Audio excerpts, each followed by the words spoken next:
Hey guys, welcome back to my channel. Today I have a bit of an immigrating to New Zealand Q&A.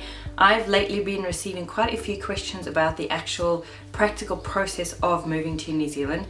I have done two videos which have sparked these questions. One is tips for immigrating and the other one was pros and cons of living in New Zealand. So I've had a few emails and comments asking me questions and I said I would do a video and just answer them in the video, so this is that video. If I seem rushed, I feel like I'm racing the sun. It is moving across and it's going to be blaring right in my face in a minute. So hopefully I can get this filmed before that happens, and I do apologize for the lighting if it's too bright. Okay, one of the questions I had was about furniture and whether we brought our furniture over or bought new in New Zealand. We chose to bring everything over because it worked out so much cheaper just to ship our own goods than to deal with selling or giving them away, come over here and then have to buy everything new. So there's the hassle factor, but the expense factor as well. It was going to be so much more expensive just to buy everything again once we got to New Zealand. There is no IKEA in New Zealand. Most of our house is full of IKEA furniture, so it was just cheaper just to ship it all over. So we got a 20-foot container. We used PSS and I cannot remember how much it costs, but I'll put it on the screen somewhere as a caption. So that's how much it costs to ship a 20-foot container, which may I add was chock-a-block filled to the brim. We could not squeeze one more thing in it, and that was shipped from England to New Zealand and it took 12 weeks, but it was worth it. We kind of borrowed a few things after we'd sent it, so we sent it maybe 6 weeks before we left England, and then when we came to New Zealand we also again borrowed a few things just to see us through until our container arrived 6 weeks later. I know a lot of people tend to rent a furnished place during that time, but we just wanted to get straight into our house and get settled. So we had friends who had met over the internet, had it all set up for us when we arrived with mattresses and blankets and things that we needed until our container arrived. So yes, we brought everything with. Some of the furniture, well, as much of the furniture as we could, we flat packed because it was IKEA furniture. So we dismantled it and we did that just to be able to fit more into the container, which, like I said, was chock-a-block. We had boxes of clothes, toys, everything. So the company came to our house, they packed up everything because then they know it's packed to their standard because obviously they're insuring it.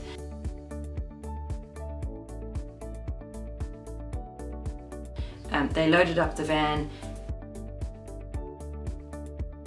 and then sent it on its way, and that's the last we saw of it for 3 months until we received it in New Zealand, which was one of the best days of my life. Honestly, the day our shipping container arrived, angels sang. It was the best.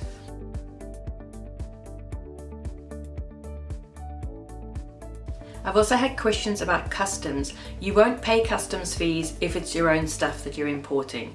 You're not buying goods to sell, so there's no fees attached to that. Not that I remember. If they were minor. They were just like port fees. It wasn't customs charges that you would be hit by if you brought over a 20-foot container full of merchandise. The other thing is MAF, which is, again, I put an annotation for what it stands because I'm having a brain fart. They are very, very strict about what comes into New Zealand. You can't bring anything that might have seeds or, I guess, like animal parts or anything that can disturb the ecosystem here. So we left behind, or we sold things like our lawnmower, our camping goods, like our tents, those sort of things. There were some things that we did bring that raised a question mark. Like we didn't bring wicker baskets, wax candles, like beeswax candles, all those kind of things are contraindicated. But there were things that we brought over, like Grant's boots, like his work boots. They wanted to have a look at those. So the MAF official came to our house after we'd received our container. He looked at the things in question, made sure that they were clean and there was no residue or seeds or mud or anything on them. And then it was fine, he signed that off. So that wasn't an issue. But like I said, we chose to leave behind things like wicker baskets that we were told could cause problems, Christmas tree, things like that. We just didn't bring any of that because we just didn't want any delays. We didn't want to have to put aside these things, dig them out of boxes, find which box it was in so that they could be inspected. So there were only a couple of things and that went quite smoothly. I was asked about schooling and how we set the boys up in schooling while we were still in England, because before we left England we did everything. We bought a car, we rented a house, We contacted the school and got the boys like semi-registered. They weren't actually registered until they appeared at the school, until we got here and like went to meet the head. But we gave the school a heads up. We found out what uniforms they were going to be wearing, and I bought the pants and shorts in England because it was so much cheaper. Like, it's like $28 for one pair of school pants. For half that, you could get 2 pairs in England. So when I knew that they would be going to a school which had navy blue shorts and pants, I just went and stocked up at Tesco and Asda and bought all of their school pants for the next like 5 years. Things like that. So okay, the way we actually did it is I got in contact with somebody. I met somebody on the internet who lived in Pukekohe, which is where we were moving to. And she was so super helpful. She's the one who went round to view the house and to get us the papers to put in an application to rent it. We were chosen out of all the people who applied to rent it, I think because my husband's a police officer. I think that's what swayed it in our favor. But yeah, that happened. We were renting that house for a month before we arrived because we knew it was a good deal. We'd been looking for property online for a while and knew that was a good deal, but that's not the schools. Okay, so Nick, the friend who helped us, totally invaluable. She made everything so much easier. So she told us which 2 schools we should be looking at in Pukekohe, and the house fell into the Hill School zone, so we applied to Hill School. So she had a friend working at Hill School in the office, and she managed to get us, you know, the contact details, who to email to say we've got kids coming and is there a place for them, and all that jazz. And then once we had arrived, we just went into the office. We had to take passports and ID and that kind of thing, obviously, and have an interview. But that is how we managed to set up schooling. We had contacts. We had somebody advising us which schools were the ones we wanted to look at, and we had somebody at that school who we could send an email to and say, hey, our boys are coming. This is how old they are. These are, you know, the classrooms they'll need to be slotted into if possible, and could get in contact that way. So I highly recommend that if possible, try and find somebody in the town you're moving to and get their help. You really need the inside information of which schools are the ones you want to avoid and which schools are the ones that you're going to want to put your kids into. So our boys started school pretty soon after we arrived, and we gave them a couple of days to find their feet and get over a bit of jet lag, and then pop them into school. And I think it did help. It's a daunting thing. Like, it's quite scary to go and start a new school in a new country, but that was going to have to happen anyway, sooner or later. And I do think it helped getting them into school, getting them into their routine, to start making friends, to start feeling like they're living their new life, played a part in helping them to feel settled sooner, rather than kind of delaying it and have them on this fake holiday that wasn't really a holiday because this is our new life now, and with the prospect of going to school hanging over them. So yeah, I do recommend, if possible, get your kids into school as soon as you can. I was also asked if we sold all of our appliances, big and small, in England before moving to New Zealand. No, we didn't. We brought everything over with us. The voltage is the same in New Zealand as it is in the UK, so that wasn't an issue. If we had moved to the States, where I know the voltage is different, we probably would have replaced our appliances. But because the voltage is the same, we just brought everything with us, and we just replaced the actual plugs when we got here. So I was asked questions about rent and schools and that sort of thing. Now, like I said, if you can get a contact in the town you're planning to move into, that is so invaluable. And then the website that we use to look for jobs, to look for property, whether to buy or rent, is Trade Me, so I'll link that down below as well. It's kind of the New Zealand equivalent of eBay, but that's where everybody lists anything that they want to sell or rent, or jobs or vehicles or anything like that. We didn't buy our car through Trade Me. Grant spent a lot of time researching on there what cars actually cost and what's a good deal and what isn't. We bought a car through, I believe it was called Coastal, not sure, but he got in touch with them about a car that was listed online before we actually arrived. He bought the car. I think he transferred the money over from England, or we made the payment when we got here. I can't remember, but our car was waiting for us when we arrived. We were borrowing a friend's car. We just needed to get there, I guess, make the final payment, and then we had our car. So that was also done over the internet. No, we didn't test drive it, but it worked out fine. We later sold that car and then bought the one that we have now, because we just didn't want that much money tied up in a car. We had we'd put too much of our budget into a car, and we actually needed a bigger car but didn't want as much money tied up into it. But that's like a whole nother story. So yeah, you can use Trade Me to look for cars, but for us we preferred to buy a car through a dealership because we just felt it was safer, there was more of a guarantee. And like I mentioned, Trade Me is great if you're wanting to get a feel for rent prices in the areas that you're looking. So if the video suddenly looks slightly different angle, lighting, I've had a haircut, I lost the second half of this video. The footage has just disappeared, and so I've had to sit down and refilm it. So same outfit is about as far as I could go in terms of continuity. But let me just get on to the rest of the questions. I was asked if our property that we're on is considered a lifestyle block. For those of you who don't know, we live in a tiny village out in the country and we have half an acre. No, it's not considered a lifestyle block. A standard section or like plot in New Zealand is a quarter acre. Now in more crowded areas like up in Auckland, most people subdivide that and you'll have a right of way, like a long driveway, and a second house at the back. So your quarter acre will be there, you'll have a house at the front, some people then have a house at the back and they either sell that or they rent that.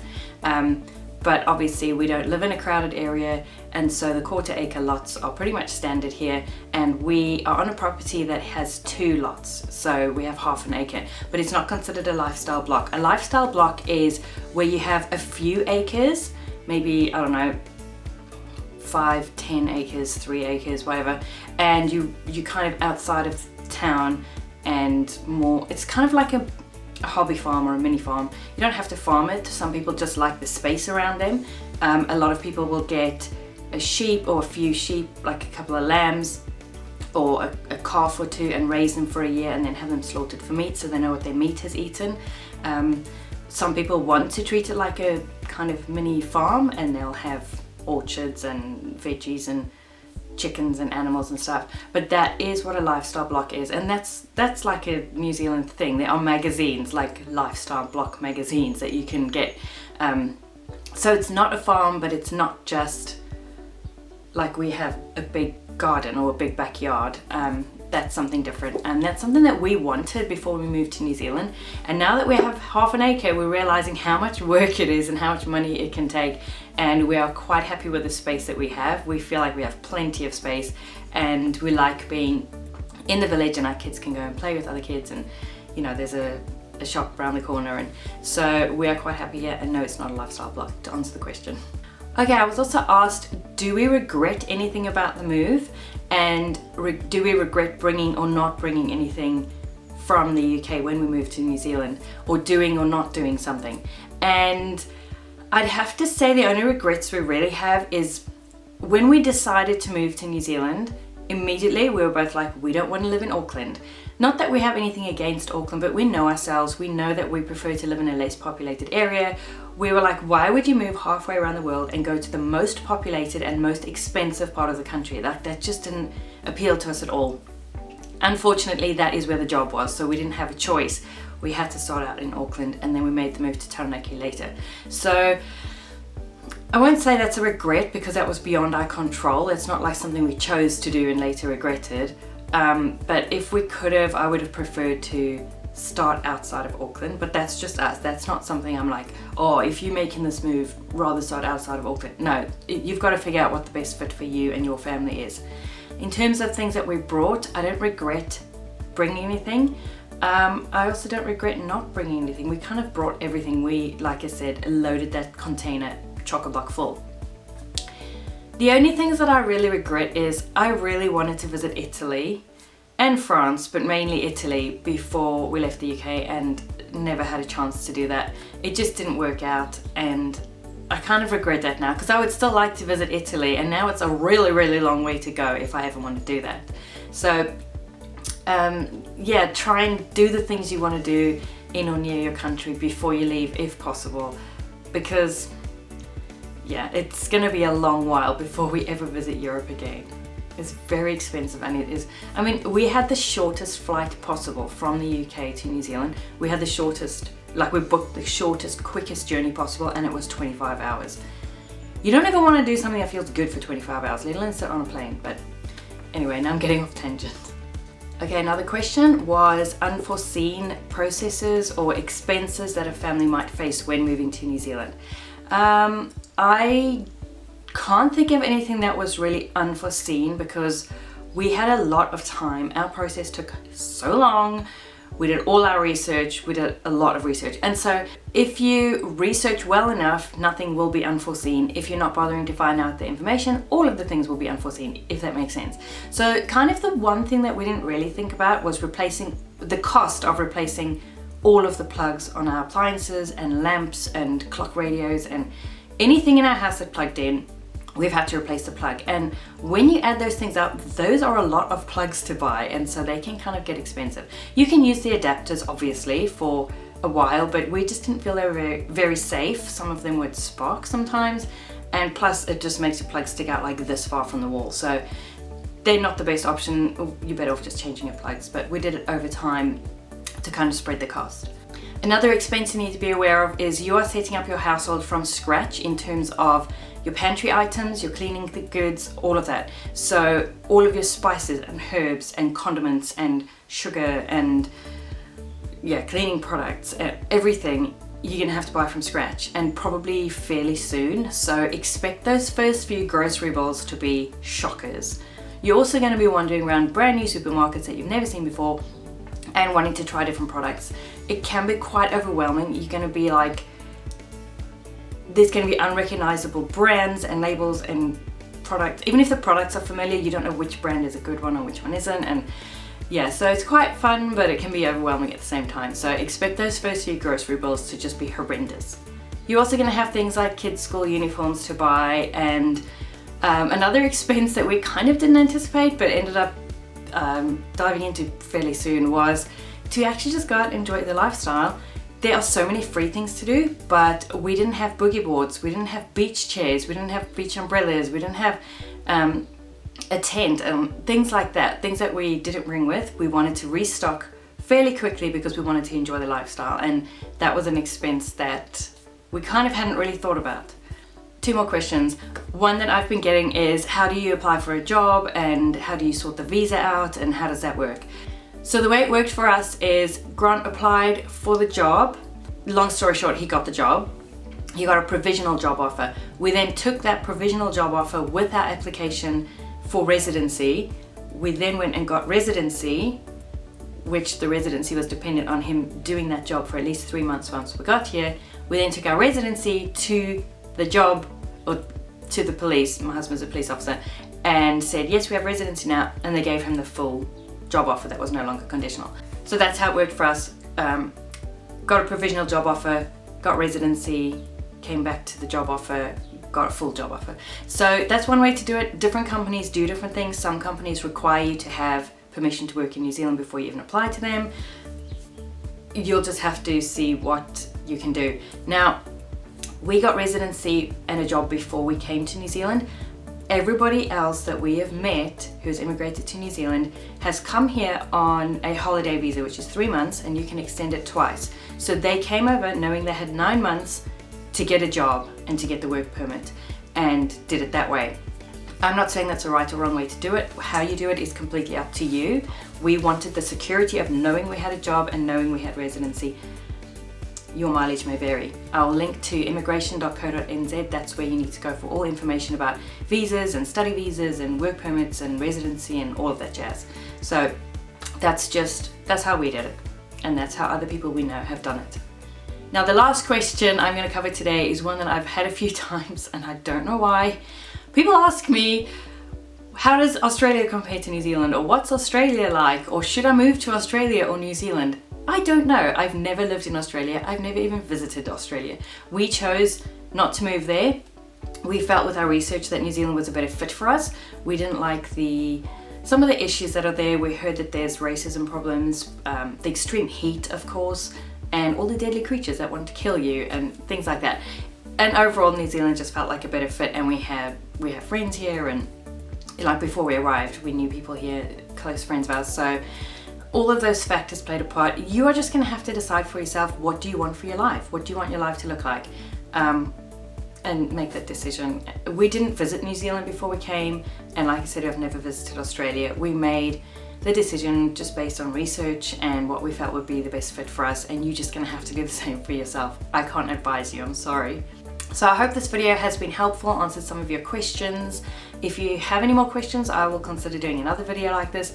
Unfortunately, I've begun to get so many emails about this topic. It was because of those 2 videos I put up, pros and cons of living in New Zealand and immigration tips. And I'm getting so many emails now that I'm kind of struggling to answer them all. I don't have time.